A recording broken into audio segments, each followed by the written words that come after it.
Okay, I am live and I am discombobulated as always.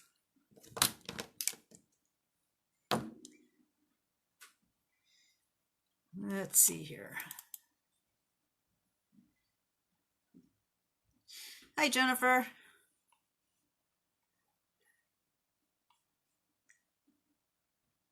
Okay.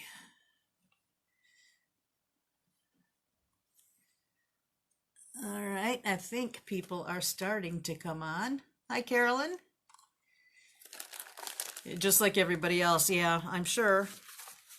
Life is kind of stressful right now. Okay. I'm going to wait just a minute to get a couple more people on, hopefully. Otherwise, I'll just get started.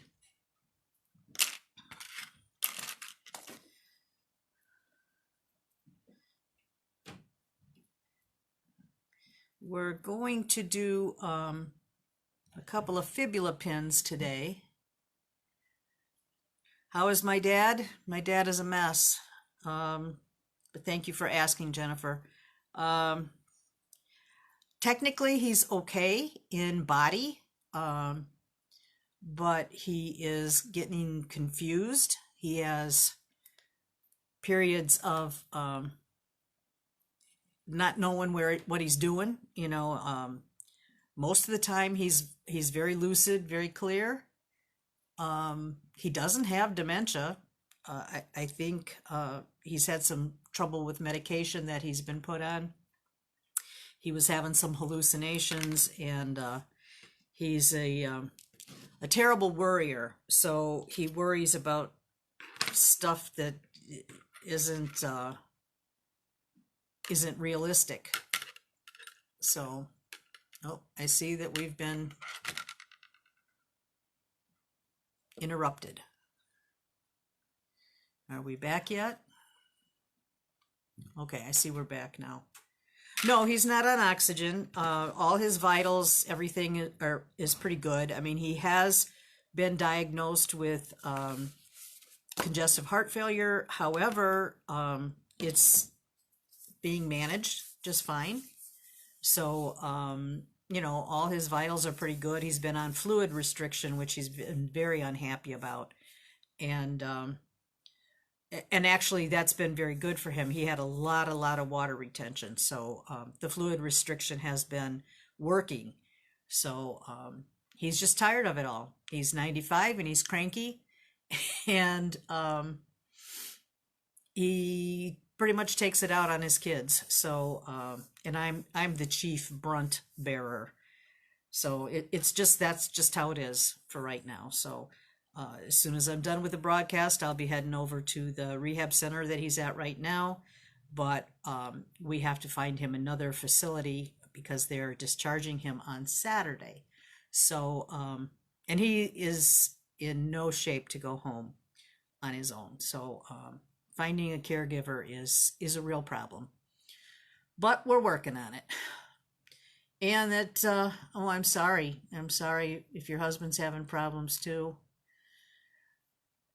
Yeah, Deb, I think we're all cranky at this age, to some degree. But, I have really been trying to do my best for him. And I haven't had any time really to do anything creative. I'm just kind of going along with the motions right now. So, the project today is simple and quick. And I think next week I'll be doing another quickie. I want to do them. I don't want to postpone it. I have to have some normalcy in my life. So, continuing on with this is good. It's just a bad time in our family's life right now. So, and I don't really see any end in sight for quite a while. I just don't know. And if he has to be moved to another facility, then I've been told that he's going to have to be quarantined for 14 days, and that means that I can't see him or my sister can't see him, and he is going to go bananas. So I have to find out more of that this afternoon when I go there.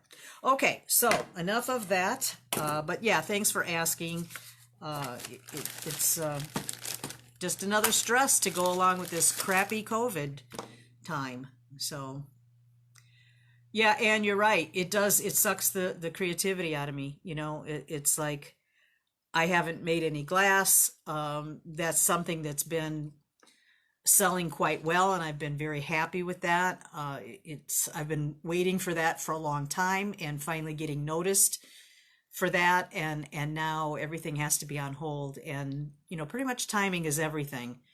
At least with online sales and stuff like that, being in the right place, the right time, with the right group, and that's kind of like on hold right now, but I will try to work that in when I can. So, because I miss it. I truly do. Okay. All right. So today's project are fibula pins. And I really haven't really done too many of these, but I've got a great book that I'm going to recommend. I took this out of the book, but I've made a few modifications. This is Bead on a Wire. I know it's backwards, but it's Bead on a Wire by Sherilyn Miller. And she's got several wire working books that are very good. I tried to contact her about, demoing some of the projects in her book, but she doesn't respond to any of my my email or Instagram messages and Facebook messages. So I feel bad about that, but I'm not totally copying it. I've made a few modifications, bleh. But I am giving her total credit for this idea. Whether she came up with it originally or not, I don't know. But the fact that it's in a book, I feel like, there should be some kind of acknowledgement from that. And I'm not selling it either, so, or selling this demo, so it should be okay. Okay, so yeah, I've got this in the references in my handout today, and I'm going to do a couple of things based on her instructions, but I'm changing a couple of things a little bit to suit my liking. They're not big changes, but it's stuff that you can do. So in the book, according to her recipe, she suggests, well, let me show you the pins first of all. I'll turn this down here. And I've got 3 of them made. I've made a few other ones that weren't as successful as these. I hope you can see them okay. This one I did not patina, and this is the original length. This is the recommended length that she has in her book. And like on this one, I shortened it a little bit. I like it shorter better. But that's just a personal preference. And you can use any kind of beads that you want to put in there. I think that you could do a lot of different fun things with these, that you could even make things that hang from here. I just, like I said, I haven't had a lot of time to play around with them, but the basic structure, I'm going to show you that, and then what you put on them is entirely up to you. Now, I work in copper mostly, especially for demo purposes, because working in sterling is a lot more expensive, and it's not something I know.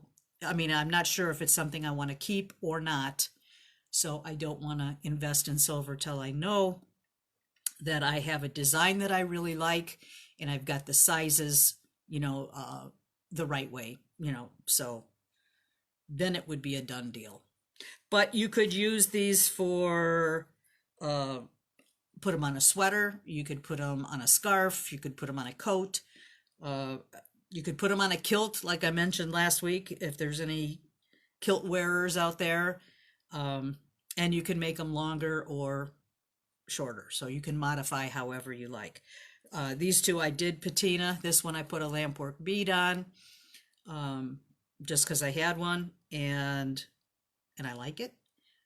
But there's just a few things that you have to know about it. The other thing that I modified was under the lip of this hook, I filed a notch under here for this pin to rest in the little notch so it doesn't slide off as easily if it didn't have a notch. So that's just a little thing you may or may not care to do. Okay, so I am using 16 gauge wire for the project. Let's see here, minimal supply or materials. I have the 16 gauge wire. I have wire cutters, always flush wire cutters. I have the nylon wire straightener pliers that are really nice to have if you don't have them. It'd be something to get. I have the large size baling plier, so I'm going to use that to make the clasp. I have standard round nose pliers and some chain nose pliers. I've got the long nose pliers out here, but I really don't think I need to use them for this thing. You need a ruler, any kind of ruler, and I use a flat file, and also I've got, I don't know what you call it, there's another name for this, maybe it's a Barrett's file, I'm not really sure, but it's kind of triangular in shape, and that's kind of nice to get that little notch in under the bottom of the clasp. All right, let me see here. Deb, you're asking, how difficult is stainless and or aluminum? Get the color without the money. You know, stainless is more difficult to work with, but it might, I haven't tried this, but it might be a good project for that because it is a lot stiffer. And for the pin, you know, you're making this this tension loop on the end here, and as long as you could maneuver that wire, you know, to make the loop around there with the stainless, that'd probably be a great tension mechanism if it, you know, I don't know, I haven't used the stainless, but that is an interesting thought, Deb. So I'll see. Aluminum might be too soft, but I'm not really sure. I don't really work much with aluminum, but I would really encourage you to practice with the 16 gauge wire in copper and see if it's something that you like doing, number one, and also get your proportions right before you venture out into sterling. I don't think sterling, you know, this much sterling would cost all that much money, but I would just want to make sure that I didn't screw it up. So that's bottom line. So, okay. So, and Jennifer, if you have any other information that you're going to share with Deb, maybe you could share it with the group as well, so you can enlighten us on a little bit more resources for making these pins. Okay, so that's pretty much this tool needs. I also use a Sharpie marker just to mark my lengths. I have a bench pin here to file my pin point at the end that you can use, or if you have a rotary tool like a Dremel or something and you have a sanding disc, this is my method of choice because it's easy, but you know, you use what you have. So okay, all right. Oh, and back to the materials, assorted beads and patina. If you're going to patina, I would use a liver of sulfur and then some steel wool. Hey Mary, I see you just joined us. Okay, okay, and this little file, this little triangular type file, I just took out of a needle file set, just a real inexpensive set that is probably Harbor Freight or something, but it suits the need. So okay, so that's that. All right, now this bench pin is kind of poking me in the boob here, so I'm gonna move over a little bit. We can't have that. All right, so the first thing I am going to do, according to the directions, is measure out 12 inches of wire. And that's actually a little bit more than you need, but this is what her materials list calls, and I'm just going to do it by the book, sort of, because I'm just that way. Okay, so I'm going to measure out. See, the thing that I don't care for in the book is the length, and this is just a personal preference, my personal preference. I think this is too leggy. There's too much space here devoted to this clasp for my taste. So I much prefer the smaller version. Okay, so that takes a little bit less wire, but well, I'll do it as we go along. All right, so I'm going to cut 12 inches of wire.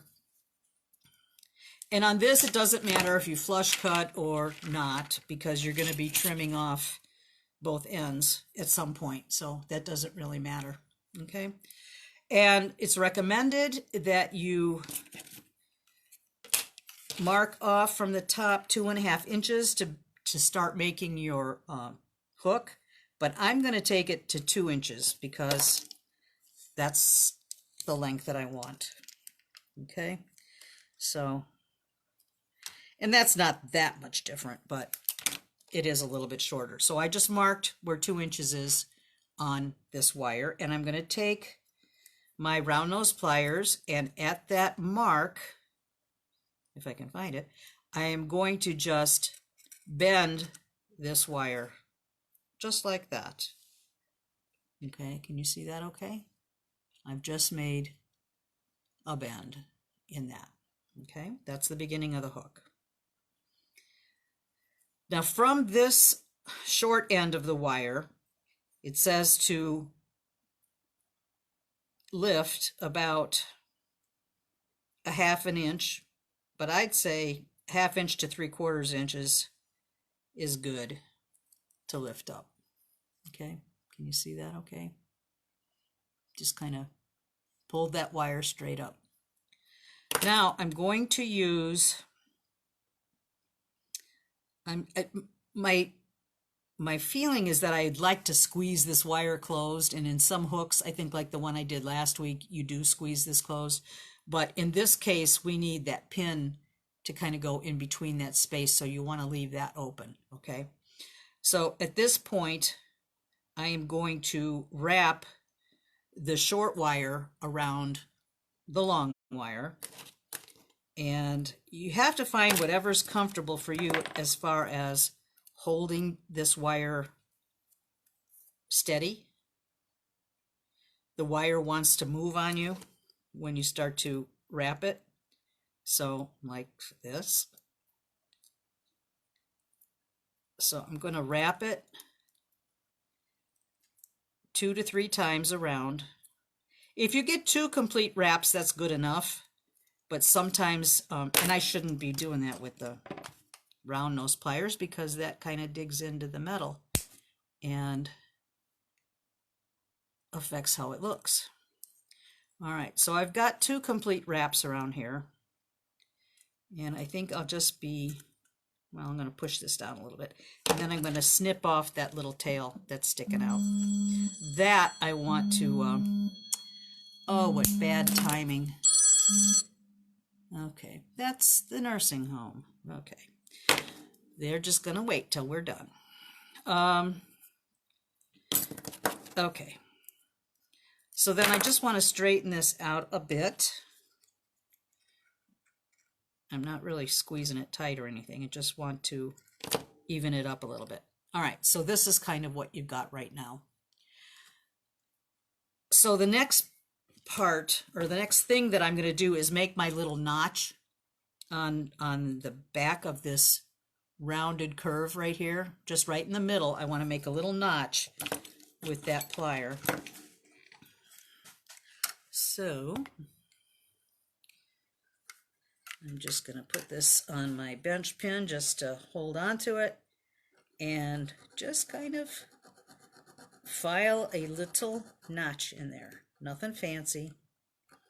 Just like a little depression in there so that when that pin point fits in there, it has a little bit of a depression to go into.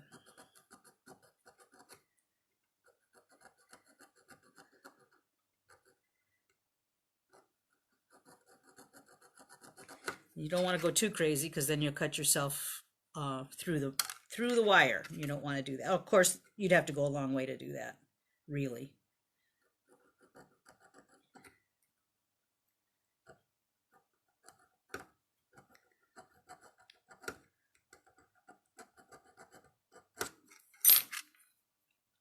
Okay, it's just a little bit of a depression in there. Okay, so now I'm going to take my round nose pliers and I'm going to just bend the tip. Now the notch is underneath, okay, and so I'm going from on top and just kind of pull that up just a little bit. Can you see that? It's just pulled up a little bit. All right, and then I'm going to take the baling pliers and put that in basically where that curve is just popping out right there. And then I'm just going to turn the wire till it almost touches itself, but you don't really want it to touch itself because the pin has to get under there. All right, so you have your hook end. Pretty simple, okay? And now you build your pin however you want it. Okay, so I have a little assortment of beads. And I think I'm going to, I hope you guys can see that okay. What you do is you start with a small bead on the end, one end, and I'm going to use a small copper bead. Now you have to take the hole size into consideration on these beads. Some of them have a standard small hole and some of them have a larger hole. If I have a choice when I'm buying beads, I always try to buy the larger hole because it will fit in more sizes of wire, and it doesn't seem to matter. Even if it's on thin wire, they don't really jiggle around because they're held together with other stuff, if you kind of get my meaning. So always go for the larger hole if you have an option. All right, so that fits real nice. This is, I believe, a 4mm bead, which is a nice size. It's 3 or 4, but I want to say it's 4. Okay, so I'm going to start with just a small bead here on this end, and let's see, what do I want to use? I've got kind of a nice barrel bead. Well, it's not a barrel. What do you call these things? It's like a tube, but it's got a flare in the center. So I think I'm going to use that one. And I might want a little silver to go with that. So I think what I'll do is put a 6mm. This isn't really crucial. This is just a design choice of your design choice, what you want. All right, so I'm going to put a few different things on. I don't want to make it too long though. All right, and then I've got these really neat daisy spacers. Where are they? That I've had like for eons when I was into buying ballet beads and things like that. So I've got this daisy spacer that's rather large and it's got a big hole in it. So that's kind of fun. Hi Diane, glad you could join us. Okay, so I've got that so far, and then I've got this copper filigree bead. Oh no, I'm not going to use that. I'm going to use this, maybe. Depends on it, how it lines up. This might end up being longer than I want it to be.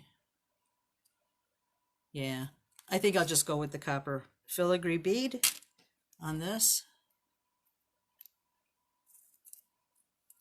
And then another daisy spacer, a small little copper spacer,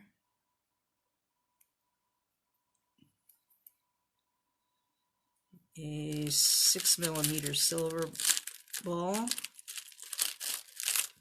Oop, that one. Okay.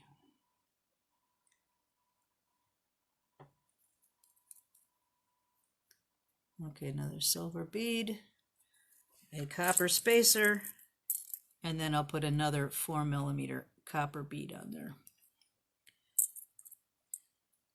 Okay.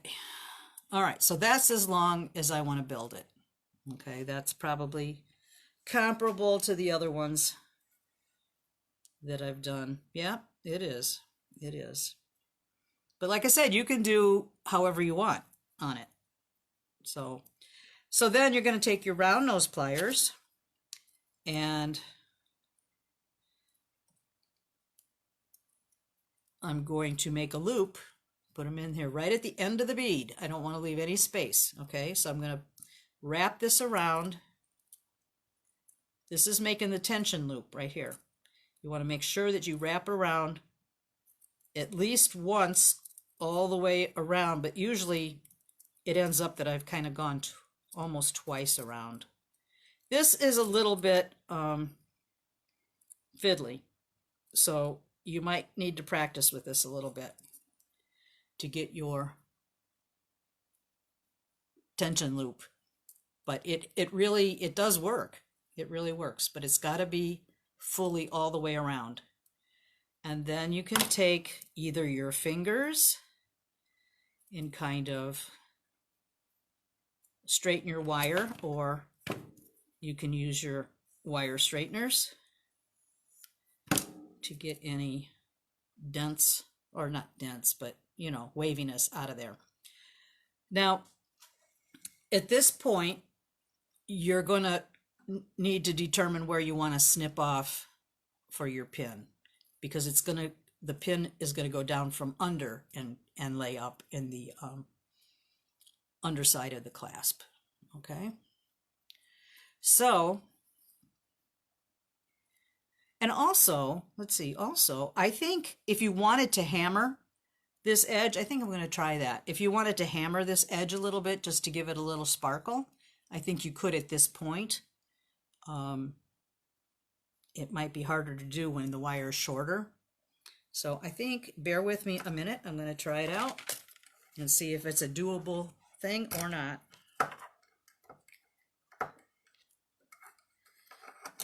How do I want to position this? All right.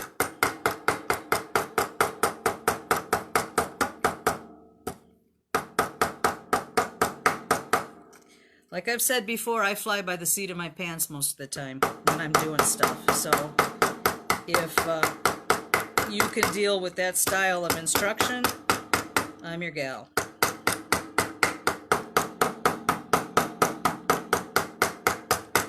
And this will also wire harden that pin a little bit. Okay, so yeah, you could do that. I might go a little bit more. And you know, the wire size, you got to take in the consideration of the wire size too, because it might be a little bit more of a substantial pin if you used 14 gauge wire, but then you're going to be making a pretty big hole in your clothing if you're poking through there. So that's a consideration. And also, wire wrapping that loop around there with 14 gauge is a little bit more difficult to do. It can be done, but it's just a little bit more difficult. So I'm going to eyeball where I want to cut this pin, and I'm going to kind of cut it at a diagonal, although that's not really totally necessary. And I'd rather cut it a little bit long from the get-go than too short, because see, you're going to push that pin underneath, and this is probably still a little bit too long. So I'm going to trim off just a little bit more.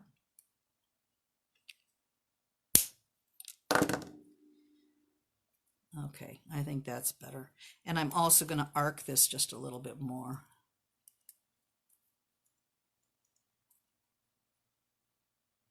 And you might need to shore up things just a little bit too. Okay, so now, I mean, that's pretty much it as far as making the little tension thing on there. I have yet to try soldering a fibula pin, and I am going to try that when I have a little bit more time to mess around. But now I want to file this edge. I want to file a point on here.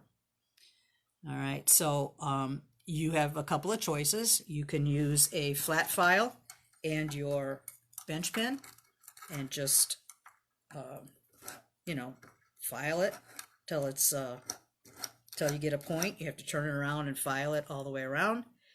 I don't like that. I find that a little bit harder to deal with. So I'm going to use my flex shaft or my micromotor with a little sandpaper disc on it, and I'm going to just go all the way around. You should have eye protector when you're doing this, and a mask is probably a good idea too, so you're not breathing any little particles. Do I have either on? Of course not, but I'm not telling you to do it that way. This just makes it so much easier, so much nicer, and quicker, and cleaner, in my opinion.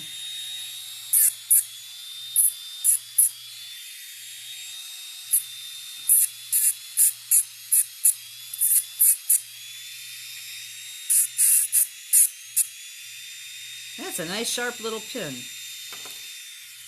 pinpoint. Okay.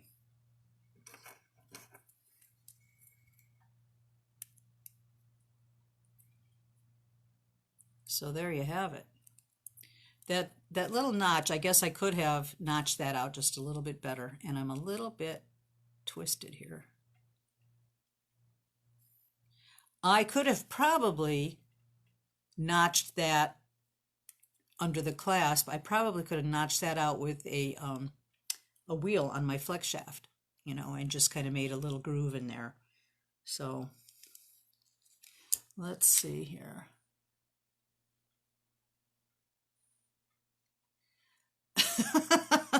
Deb, you're hilarious. You only dull that pin if you're dating the guy in the kit. Just kidding, sort of. You're funny. Yeah, you could use this as a weapon. I'll stick you in the eye. Let me go, or I'll stick you in the eye. No, just kidding. All right, so that's pretty much it. Do you guys have any questions? You like my projects, Deb? You know, I like to do different things than other people are doing, and I like to do things that are fairly instant gratification. That's pretty much how I am. I get too antsy. I want to see a project, you know, come together fairly quickly, and that anybody can do at any skill level. I mean, this probably isn't for everybody, but most projects, you know, have a certain audience that they attract, and I like to do a lot of things that people at any skill level can do. So, and you don't have to solder. There's a lot of people that don't like to solder. I don't mind soldering so much, but you know, not everybody has all the stuff, and with a few tools and some wire, you and a few beads, you know, you can do a lot of fun things. Let's see, Sunny. Okay. Yeah, I mean, this was a very quick one. I usually am about an hour and a half, and here I'm like 45 minutes. It's not very long. But yeah, I'm trying to find a lot more simple things that people can do, and leave the big guns to the people that's all they do. That's probably a better territory for me to be in. I think next week what I'm going to do is this chainmail bracelet. I would have done the etching one next week, but still things are a little bit uncertain, and I have a lot more preparation to do for that one. But this is a flat chainmail bracelet. This doesn't require any soldering at all. If you want to, make your clasp and not solder on a loop, you can just use a clasp that you just punch a little hole in and add a jump ring to it. And this is a very quick and easy and very versatile weave in the chainmail world, because I have made lots of these where I make a centerpiece for my wrist, whether it's a bead or a butterfly metal or something, something enameled disc or whatever, and I want a bracelet chain that lays flat, and this is that weave. It's nice and flat, and like I said, it's easy to wear, easy to make, and you could, once you are used to doing chainmail a little bit, you could probably make this in about an hour, which is pretty good, for a start to finish project. So you guys have any other questions or anything? Let me see what comments are on here.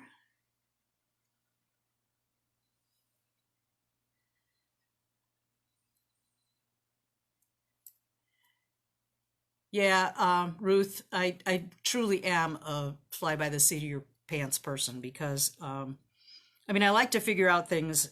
When they don't work out, I try to find a solution, that is simple and doable and practical. That's kind of more of how I am. It's just try to do common sense things. So yeah, like I've said before, if you have projects that you want me to do, just mention them. Just reading some of these notes here. Thank you, Debbie. Sonny, you ordered the ferric chloride. Great. All right, you're ready to etch with me. Good, good. And I agree, Deb, chainmail is a great relaxer. I have been taking some of that to the hospital as well. And that's where I did this one, and I've got another one started, and I took all my pictures while I was sitting there, my step-by-step pictures. And also, I was able to get a hold of Sue Ripsich, who is the author of several chainmail books. And this, I believe, is probably my first one that I bought of hers. And she was very, very willing to let me do demos on the projects from the book. And I think that we're going to do a few of these. If you like chainmail, I'm not going to do them like every week, of course, but from time to time, we'll pick something that that she did in the book, and then that way, if you want to get the book, you can, and we can do them all together. Or I will lead you through this just like I did the pin today. It give you the name of the book. If you want to look it up, you can. If you don't, you can follow along with the instructions that I have printed out for you. This is the Celtic Line. This is called the Celtic Line bracelet, and it is in the classic chainmail jewelry book. And her name is Sue Ripsich. It's Ripsch. And she's got a lot of fun things in here. So I haven't done them all, but I've done a number of them. And she actually, you know, if you went to her website, that would probably be a nice thing to do, to buy the book directly from her. You probably could get it cheaper other places, but if you want to support another artist, I would recommend getting the books through her. I will, yeah, Jennifer, I'll post the size of the links and her name and her website. Excuse me. So if you want to buy a book, she's got this one with the blue cover, and then she's got one with kind of like a dark pink cover. That's like the second chainmail book, as far as I know. And I know she has another, at least another one, but she's taught all over the place, and Bead and Button, and different places. So she's very good, and that would be supporting another artist. And she's so gracious about letting me demo these projects of hers that I think that warrants support right there. So, all right. So yeah, I will go ahead and I'll put that stuff, that information on there. Yeah, Deb, I'm sorry. The rabbit hole just continues. It just goes deeper and deeper, and has other little tunnels, you know. So, yeah, I mean, chainmail, once you know, you basically need 2 pairs of flat nose pliers, the right size jump rings. You have to have the right size jump rings when a project calls for a 6mm and a 3.5mm. That's what you use. You don't try to substitute, because things are not going to fit quite right. So yeah, if you've already got the books, that's even better. That's a bonus. But yeah, and I may do some other projects from this Bead on a Wire book, only because, you know, I need ideas all the time. So if that doesn't step on anybody's toes, you know, I'm glad to do it that way. It makes it a lot easier. So, all right, guys, short and sweet this week. And next week, like I said, the chainmail probably, more than likely, will be next week. And then hopefully, once we get him settled in his new rehab place, then maybe I can do that etching one, because that requires a little bit more information, because we're going to be printing on PNP paper, a special printer, and there's a lot of stuff, but it's a fun thing. So, okay, guys, I will see you in the group on Facebook if you have any questions anytime, and post your projects. We are at almost 800 members, which I think is wonderful, but I'm greedy. I want more. Okay. I don't know why. So, okay. See you next week. Bye-bye.